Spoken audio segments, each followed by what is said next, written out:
Every student is unique, from the clothes they wear to their favorite food to the way they learn. What can teachers do when a one-size-fits-all education doesn't work? The answer is differentiated instruction.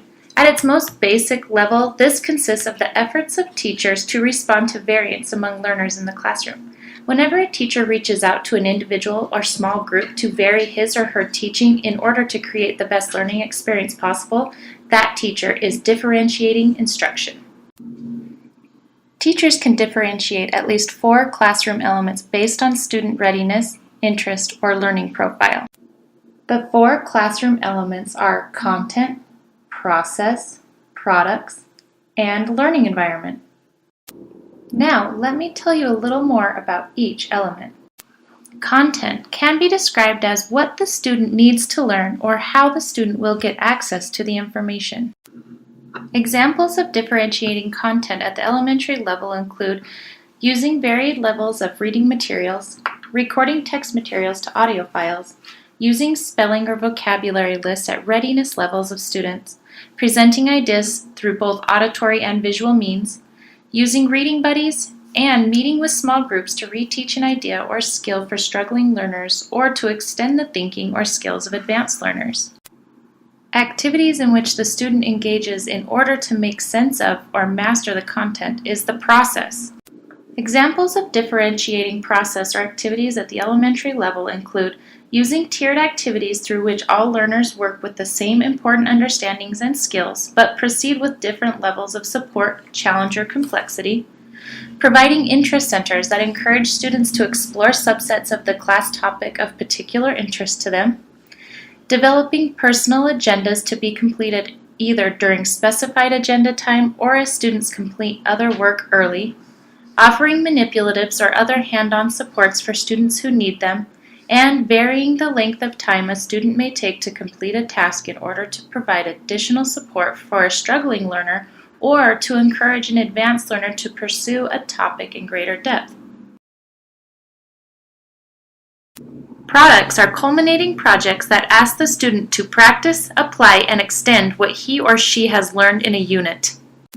Examples of differentiating products at the elementary level include giving students options of how to express required learning, using rubrics that match and extend students' varied skill levels, allowing students to work alone or in small groups on their products, and encouraging students to create their own product assignments as long as the assignments contain required elements. Learning environment is the way the classroom works and feels.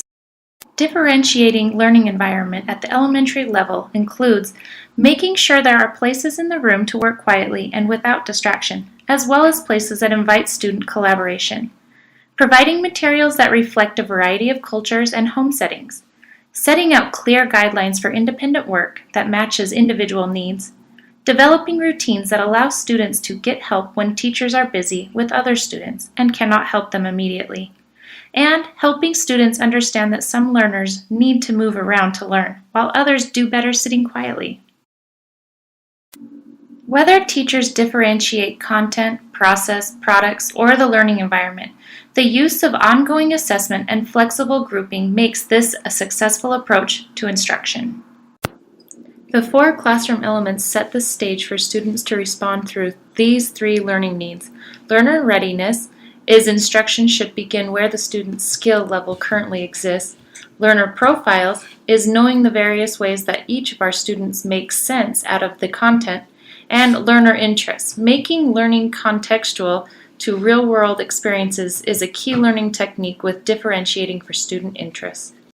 When teachers work as a team with special educators and specialists, struggling learners can be provided many interventions.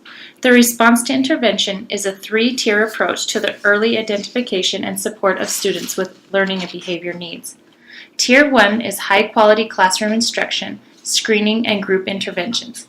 Students identified as being at risk receive supplemental instruction during the school day in their regular classroom. Students showing significant progress are generally returned to the regular classroom program. Students not showing adequate progress are moved to Tier 2. Tier 2 is targeted interventions. Intensive instruction matched to the student's needs on the basis of level of performance and rates of progress. Students who continue to show too little progress at this level of intervention are then considered for more intensive interventions at the part of Tier 3. Tier 3, intensive interventions and comprehensive evaluation. At this level, students receive individualized intensive interventions that target the student's skill deficits. Students who do not achieve the desired level of progress in response to these targeted interventions are then considered for eligibility for special education services.